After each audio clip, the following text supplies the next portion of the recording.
Thank you, Sarah, for accepting my invitation and come closer to the sun with me.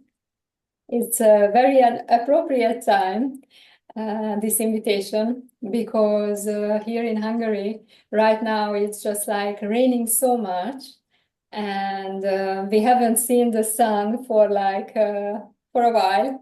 We only have 2 sunny days this spring so far. But what I feel is that when the rain stops, the rainbow comes out, and this is really the force. This is really the yearning which brought you in your doorstep. Because what I felt with your podcast and with your presence, that really brought me in a space where I saw the rainbow in my life. So thank you so much for being here and your precious time and your bringing your essence. Thank you. Yes, thank you so much for having me. And I'm just so in awe that we live 5 or 6 hours, so time zones away from each other. And where I live, we have also had a very rainy, cold spring where we've had as much snow as we have rain. And yesterday we had our first sunny day. And it brings so much hope, just one day of sun. And when we go back into the rain, so today is another dark day, another cold day, another rainy day, people can really swoop right back into right, like our vitamin D is so low. We've had so much darkness for so long. And so this is a time of year where I feel like we can really feel that pendulation of hope and despair. And maybe I would just jump one step into the nervous system world of saying this is also the gift of being able to widen our perspective to go, oh, of course, this is predictable.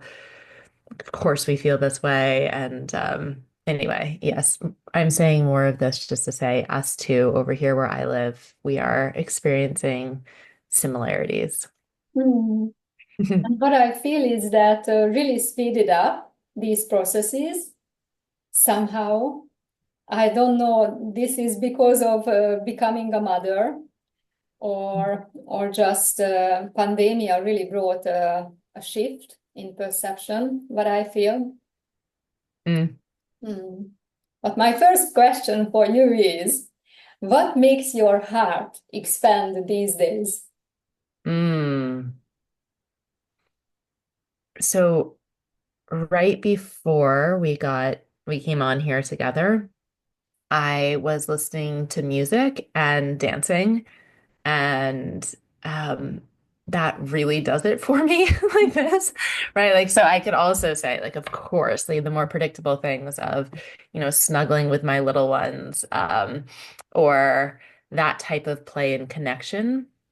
But on a day-to-day basis, when they're at school and when the days are gloomy, I turned on Bad Bunny, which is for me, it's a different language too. So it's more like, what does the beat do? How does it make my body want to move? And for a person who can be really in my mind, um, who has been practicing slow for a long time, it's really great to have some like faster music for my body to experience fast health.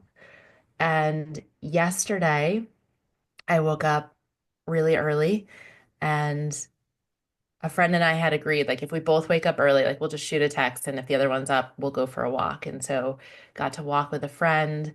And then I had 1 hour in between clients yesterday. And again, a friend I hadn't seen in 4 months. And we laid out, we went to a beach. We're like, should we walk? What if we just look at the ocean? And the sun was out and we like last minute changed into bathing suits. And so just these opportunities to be with people I love, to take in nature. Even when it rains, my girls and I, we will go outside. And so this goes back to dancing, I guess, but it's also how do I feel? How do I turn up my sensations of that which is good? And so even in the rain, we go outside, we put up the trunk of my car and we kind of blast music out of the back of the car and we dance in the rain. So whenever it's raining, my girl's first response to it is, let's go dance in the rain. And so for me, it's like, where are the elements of life that I love? And a few years ago, I revisited a place, Nosara, Costa Rica, that I always thought was the place that I felt most alive. And I was there and I wasn't feeling that same edge. I wasn't having the same experience I did pre-kids when I used to teach yoga there and yoga teacher trainings. And so the question came like, what brings me alive? And so I would say for any listeners as well, just to ask that question can help your system begin to attune to and be on the lookout for, even when you're not aware of it, the things that bring you alive. And so the first thing that I found after asking that question, well, if it's not Nosara, Costa Rica, what is it that brings me alive? Um, it was time with girlfriends, dancing, and adventure, because what adventure does for me, whether it's teaching a program or going somewhere I haven't been, is it brings me to an edge where I'm living in a place that's halfway unknown. I don't know if that was a longer answer than you wanted, but those are the things. Like I love having a little bit of an edge where there's a slight bit of unknown in, Mm. in the moment. Mm. Yeah. And how do you find that your personality shifted, or this ability in you to handle the unknown as you entered through the threshold of motherhood? Like what I experienced that before I was a yoga teacher, kind of was, I say, because now I am constantly searching who I am as a Mhm. mother and as a woman, as an individual, and I'm still in this kind of threshold, or still in the fourth trimester, even in like 6 years in. But yes, I feel my ability to handle the unknown is not as good as used to. So if you had talked to me 2 years ago, I would have said the same thing. So my youngest is now 5.5. Um, and I think what a beautiful answer is to say, like, of course you feel that way, and I felt that way too. Um, Before kids, I had so much tone, meaning I had a really big range and I was a great risk taker. I was good at being vulnerable and at making my own path where there was no path. And I really, really wanted when I had children to be the same person and to bring my kids along on that same path. The children I had were like, no, no, no, no, no. Good try. We are not here just to come along on your journey. I could say like we are here to teach you, but they are also here for their own journey. And so my experience was that my first at least 6 years, if not 7 years of motherhood, so my oldest one is 9.5, almost 10, um, were like deep, deep sleep deprivation. And the whole thing was unknown. And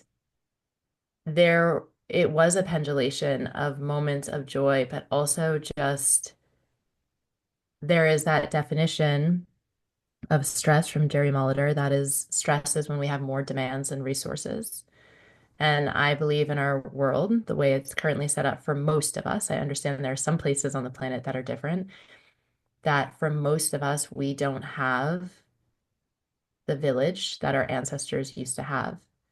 And so for most people who are the primary caregivers, they are under-resourced. And so it tends to be a highly stressful time. And when there's a lot of stress, it's hard to feel comfortable or excited about the unknown. So just 10 minutes ago, I was like, the unknown, the edge, it's so great.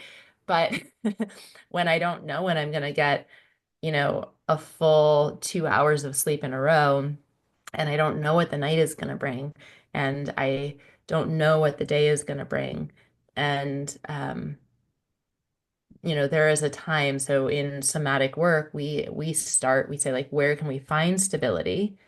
And then have a bit of that challenge and come back to stability. And so in motherhood, it's often there are so many opportunities for lack of stability Mm. that for me to then name like, oh, find your edge, meh, meh, meh, like what can be great medicine at some points in our cycle can be poison in other parts of our cycle, right? So we have to kind of see where is our capacity at and what feels good to us. And so there were other parts in my cycle where any bit of added stability would have been the biggest blessing, was the biggest blessing, both would have been. And when I did get pieces of it coming in, were the biggest blessings. Thank you for this bit of stability. Thank you for this bit of stability. Thank you for this bit of stability, in any measure, in any way. And then for me, it took time, like years, of building those pieces of stability. Um, and even in those times that felt unstable and like, who am I and what gifts will I offer to the world that make me feel like I have, um, right, like I know I have meaning as a mother, but gives me some sort of feedback loop too of another adult that I get to speak to, that I get to hear their story, understand their lives. Um, Yeah, I would say I was in a good fertile void for 5, 6 years, which was hard because right before having my first child, um, I was at the peak of my previous career, traveling around the world and teaching teacher trainings and anatomy trainings and all kind of designed by my own passions, drawing from my own schools of thought.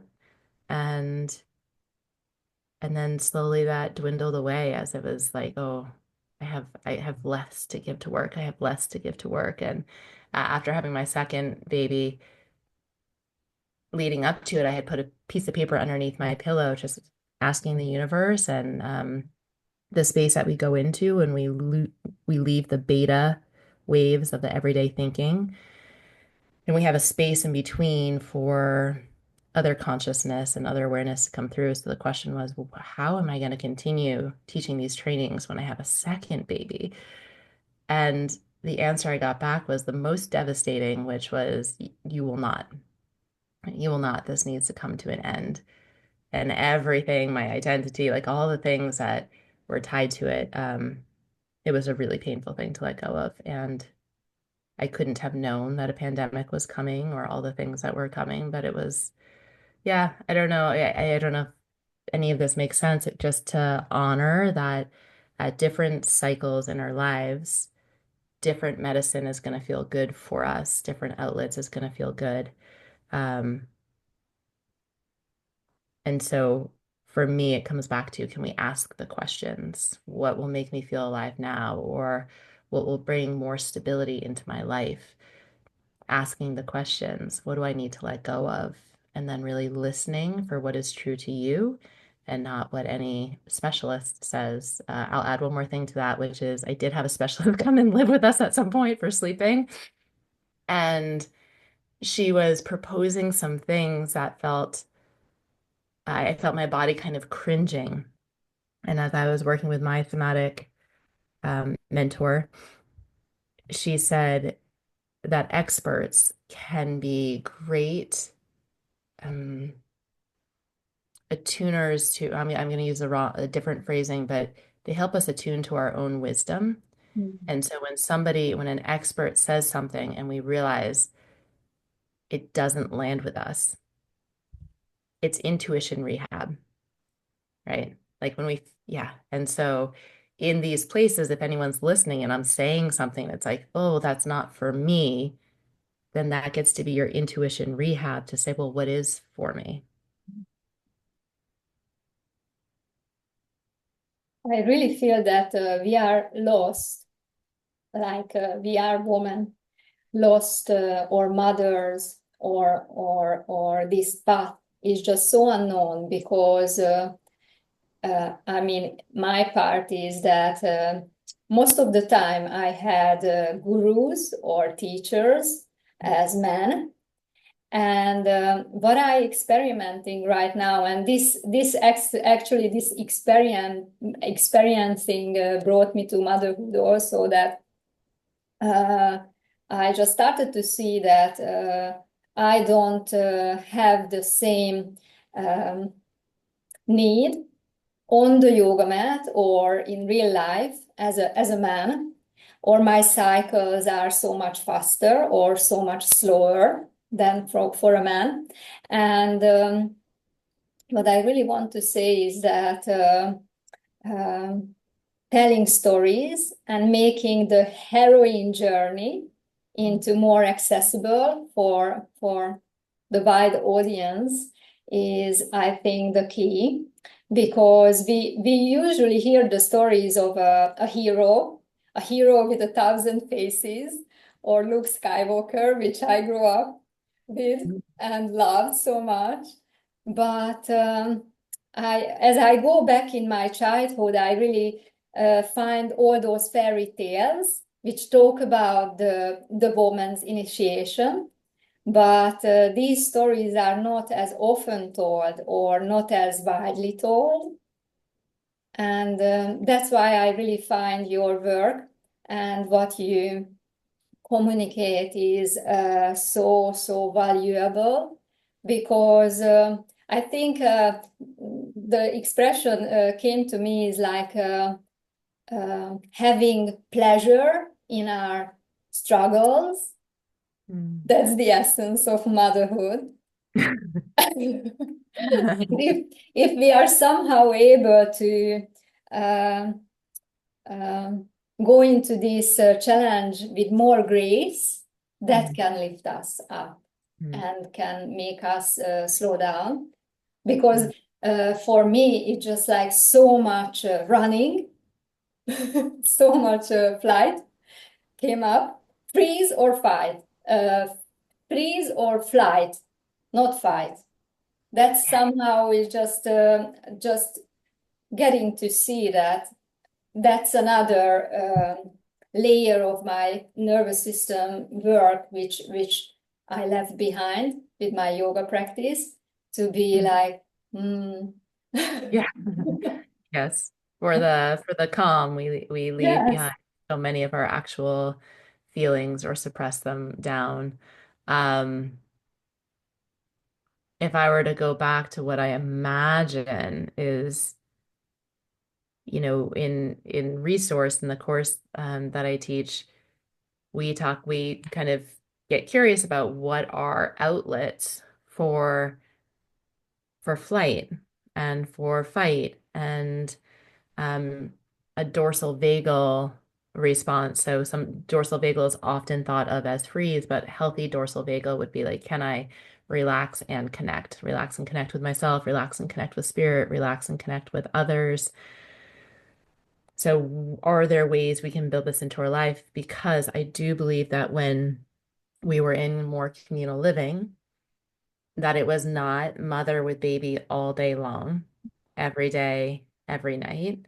There were aunties, there were grandmas, there were grandpas, there were cousins, and there's something that kids can do for each other, slightly younger, slightly older, same age, that I don't think that we're necessarily supposed to do. So if it's hard for us to drop into play at any point when we're also aware that there are dishes and there's laundry and there's I love the invitation into play. And um I think we had flight built in to our lives. And by flight, what flight can look like, if we have healthy outlets, meaning that we have choice when we're doing them, as opposed to just this like reflex and we don't even realize we've done it, or it's like we can't help ourselves but to run into another room, or wanting to leave home, or imagining we could live a different life. Like, can I just leave this all behind?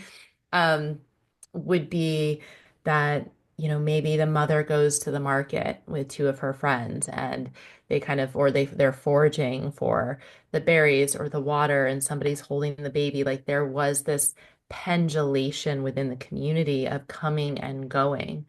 And the way we have things set up mostly is can feel really inescapable. And inescapable, of course, is going to trigger trauma responses. Um, and so that is why there's like that constant, like, of course, of course, of course. And are there any ways that we can build in? So another like day-to-day flight that we can build in, is there any time to, you know, go and sit on a rock, go lean against a tree?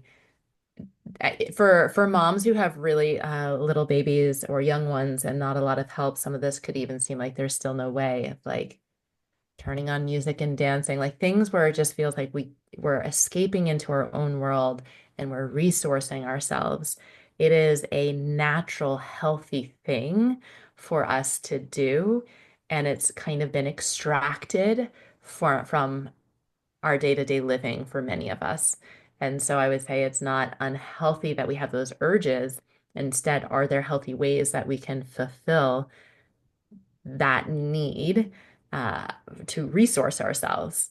Um, and the same thing for like fight. Are there ways, whether it's like through dancing where there's like rhythmic stomping and shaking and moving, or making noises that we generally try to suppress to stay calm around the kids? Or are there ways to dance like that with the kids where they get to lead? Or you've heard me say like my kids love having pillow fights and wrestling, and um, to really bring more of these things into our lives so they become less about how muted and calm we can be, and more how much healthy expression can we have that's respectful, kind, loving, and true. Like, where does authenticity get to play out? Yes, yes. For me, it was a big wake-up call to see even your pictures with your children, with your profile, and also how you lay down for us this map of the healthy range of flight, fight, freeze, and how we can regulate ourselves. Because again, in the yoga world, we were like just talking sympathetic and parasympathetic, and we were like just like, oh, parasympathetic is good, we have to stay here, and like a woman, like a girl, we don't cry, we don't fight, and we don't express anger. But that's how so much freeze come into my system, that as you said, I was just very skillfully learned to push down all these and freeze. And yes, that's just like a great skill set you give to your students through to resource, and also the podcast, and also your emails. You are one of the first or between very few people who are read the newsletter, because Oh, yes, because what yeah. you share is just like so rich and so heartfelt and so great content. Because what I feel like so many people just like start to have as a business to teach online, and from that moment on it's like not that the content is can be that rich, because they just share too much or too Mhm. often, and there's no time to rejuvenation. So Mm. for me, this year, what I experienced is like mid of April. And for me, it's just like I starting to wake up like a seed. Like somehow the winter was so long. And one more thought that shame is like a big element of motherhood, and reaching for resources. I think for many of us is like we living up to that lie that we have to solve everything by ourselves. and being so isolated. And yes, so it's really good to hear about that not a sin to Oh, to sit in a circle and to have like these self-supporting tools and to learn these and to rest, like being indoors so many times it just like not freeze, but I need rest. And because of that I feeling shame, so I'm getting into an unhealthy freeze mm. instead of staying in, oh yes, I deserve this rest because I haven't been sleeping for 6 years. Yeah, there's so much there because I was just talking to somebody yesterday in resource and in relaxed money. I believe I mentioned a little bit about PEMSR. So in yoga, we talk about the five koshas, excuse me, the five koshas. Um, so we have the physical body, we have the energetic body, we have the mental body, we have witness consciousness, and the bliss body. And in somatics, I think this is mostly from Peter Levine, the PEMSR has some similarities where it's say, hey, there are different layers of ourself. We're not all in freeze or all in fight or all regulated. We have we have our physical state, we have our emotional state, we have our mental state, we have our spiritual regulation or lack thereof, we have energetic and relational.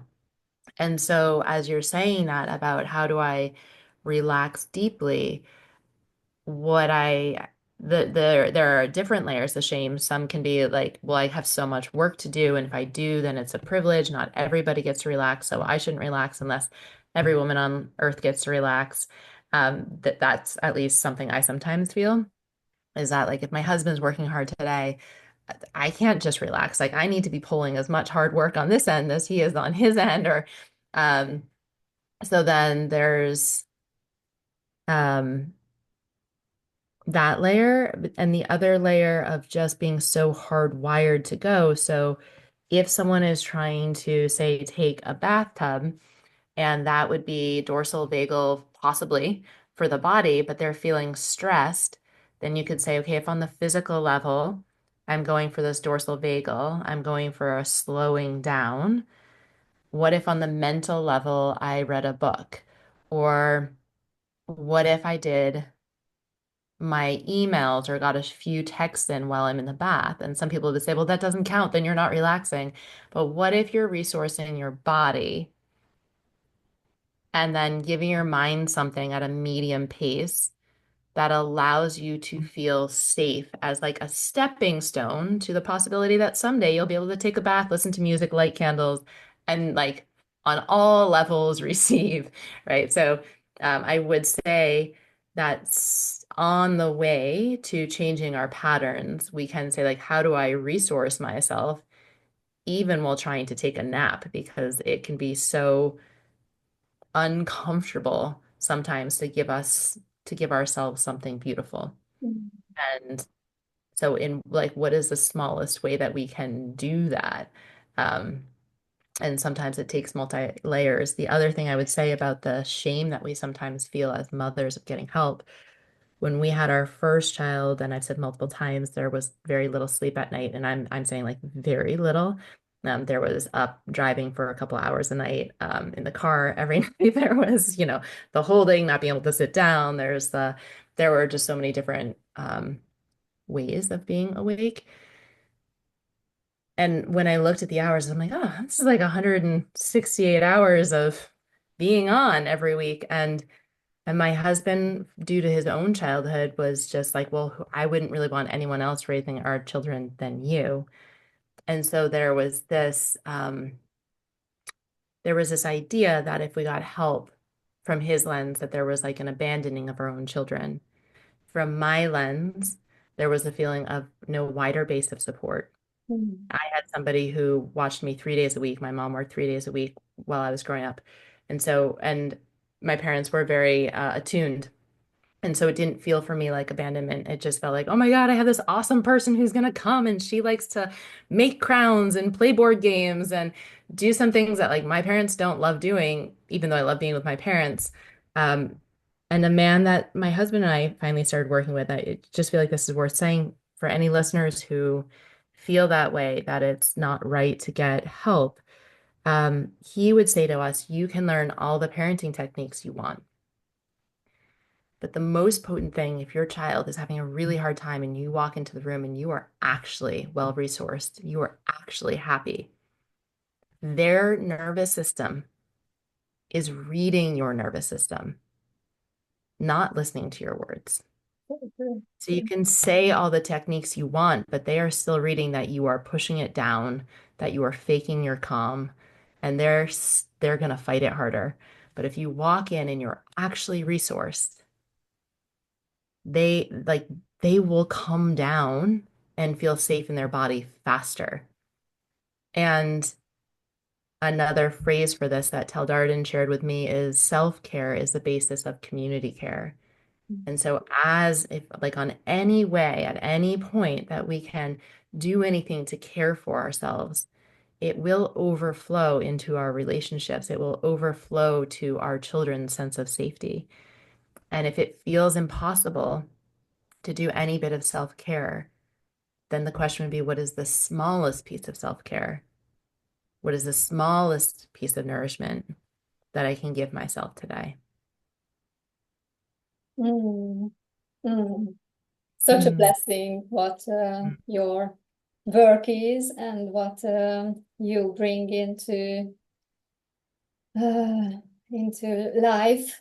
Like, yes, as a mother, you create into, like, how do you say, you dream into the world this beautiful new future or world in which our children happy to wake up in. And this is just like such a beautiful yearning mm, in you, which I really recognize. And I hope we can stay connected for long because it's just like so beautiful to see as you come alive. mm, And even though we didn't talk for long and didn't know each other, but I was like seeing you, and seeing what you put out. And in this world in which we are growing into as well, this digital world is just like such a blessing in that sense that you can reach so many souls which mm. are resonating in your same frequency. So thank you so much, Sarah, for resonating with me and coming and sharing, Yeah. because it's just like a true present. Thank Your you. presence is in Thank essence. Yes. Thank you. And if I could, do I have a minute to reflect back to you. you? Yes. Yeah. Um, well, first, I want to thank you for seeing me. The way you described my desire to dream into a more beautiful world that our children want to wake up to was maybe the most precise way of saying what my dream is. Mm. Mm.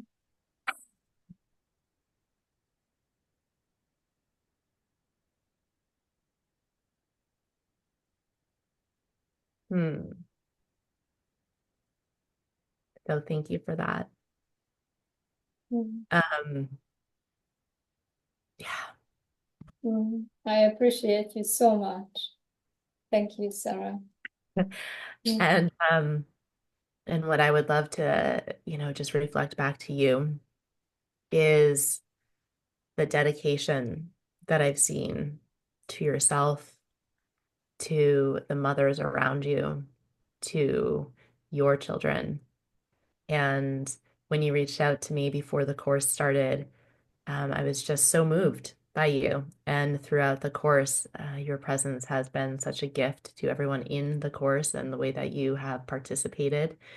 Um, and I remember you sharing a bit of your vision of um, what I believe is to resource and lift up mothers around you.